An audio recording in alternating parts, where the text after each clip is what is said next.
আমরা হুজুরেরা হইছি কি এই হুজুরদের মধ্যে দুই ভাগ। এক ভাগ হুজুরের মাদ্রাসার প্রিন্সিপাল ঠিক আছে, মোতামিম ঠিক আছে, মুদাররিস ঠিক আছে, ইমাম ঠিক আছে, নামাজ ঠিক আছে, তাফসীর ঠিক আছে, হাদিস ঠিক আছে, সব ঠিক আছে। তার ভিতরে দুইটা জিনিস নাই, একটা নাই আমার রাসূলের প্রেম, আরেকটা নাই আদব। আরেকদিকে কোরআন আছে, হাদিস আছে, নামাজ আছে, টুপি পাগড়ি দাড়ি সব আছে, সেই সঙ্গে নবীর প্রেমও আছে আর আদবও আছে। ও বলেন ওই পাশে একটা বাগান আছে, চামেলি আছে, গোলাপ আছে, গেন্দা আছে, সব রকমের ফুল আছে, কিন্তু সবগুলা কাগজের। ফুলগুলা কি? কাগজের।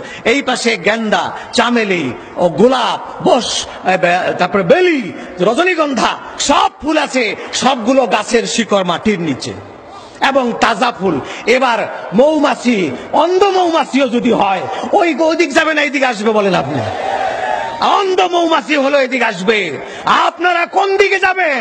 আপনারা বলতে পারেন হুজুর আমরা সাধারণ মানুষ, আপনাকেও যেরকম দেখা যায় আর জুলখুয়াইসারের বাচ্চাকে ওরকমই দেখা যায়। আমরা কোন দিকে যাব? তাহলে আমি বলবো অন্ধ যদি আপনি হন, হাত দিয়ে দেখবেন কার গলার মধ্যে থার্মোমিটার দিলে আমার রাসূলের প্রেমের গন্ধ আসে, সেই দিকে যাবেন। কার গলার মধ্যে থার্মোমিটার দিলে আবু জেহেলের গন্ধ আসে, জুলখুয়াইসারের বাচ্চার গন্ধ আসে, তাকে লাথি মারবেন। এটা হলো রাসূল প্রেমিক। হযরতে আলীর হাদিস বুখারী ওরা দেখে না, কিতাবুল মাগাজি, কিতাবুত তাওহীদ, মুসলিমের কিতাবুজ যাকাত, এইগুলোর মধ্যে হাদিস আছে। হযরতে আলীর হাদিস, হযরতে আবু সাঈদ খুদরির হাদিস, তিনি বলেন যে রাসূলুল্লাহ সাল্লাল্লাহু আলাইহি সাল্লাম যাকাত কিছু গনিমতের মাল বন্টন করছেন, বিয়ামিনিহি ওয়া শিমালিহি, ডানে আর বামে দিয়ে দিচ্ছেন। সেগুলো ছিল মাটি মাখা স্বর্ণ। ইয়ামানে গিয়েছেন হযরতে আলী, মাটি মাখা স্বর্ণ সেগুলো হুজুরকে দিয়েছেন, হুজুর দান করে দিচ্ছেন, ডানে বামে দিয়ে দিচ্ছেন।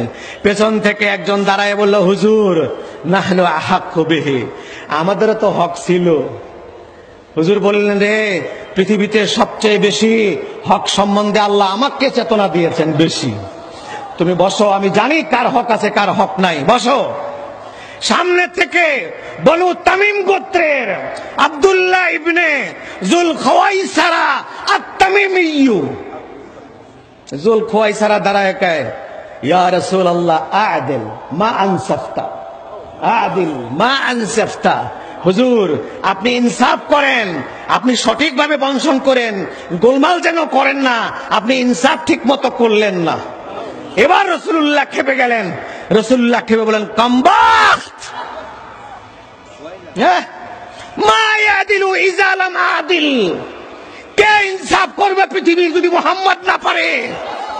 মুহাম্মদকে ইনসাফ শিখাতে আসছো, কিয়ামত পর্যন্ত তোমার নসলের মধ্যে বেয়াদবের পয়দা হবে, আদব আসবে না।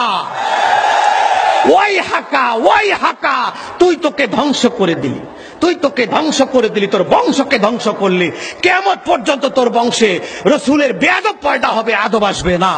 তাহলে জুলখুয়াইসারের বাচ্চারা কি ওই দেশে আছে না বাংলাদেশেও আসছে না চিটাগাঙ্গেও আসছে? সাহাবায়ে কেরাম বলেন, হুজুর, হযরতে ওমর দাঁড়ায় গেলেন। কামা ওমর ওয়া ক্বালা ইয়া রাসূলুল্লাহ আকতুল উনুকাহু, হুজুর আমাকে খালি একটু হুকুম দেন, বেয়াদবের গর্দান আমি ফেলে দেই। আল্লাহর নবী বললেন, না, গর্দান ফেলবার হুকুম আসে নাই। হযরত খালিদ ইবনে ওয়ালিদ দাঁড়ায় গেলেন, হুজুর আদরিবু উনুকাহু, আমি ওর গর্দান ফেলবো। হুজুর বললেন, গর্দান ফেলা লাগবে না, একটু পরেই দেখবা ও যায় নামাজে দাঁড়াবে, একটু পরে দেখবা যায় নামাজে দাঁড়াবে। হযরতে খালিদ ইবনে ওয়ালিদ বলেন, একটু পরে গিয়ে দেখি বেয়াদবের বাচ্চা নামাজে দাঁড়ায় আছে। আমি ফিরে এসে বললাম, হুজুর ঠিক, ও কিন্তু নামাজে দাঁড়াইছে।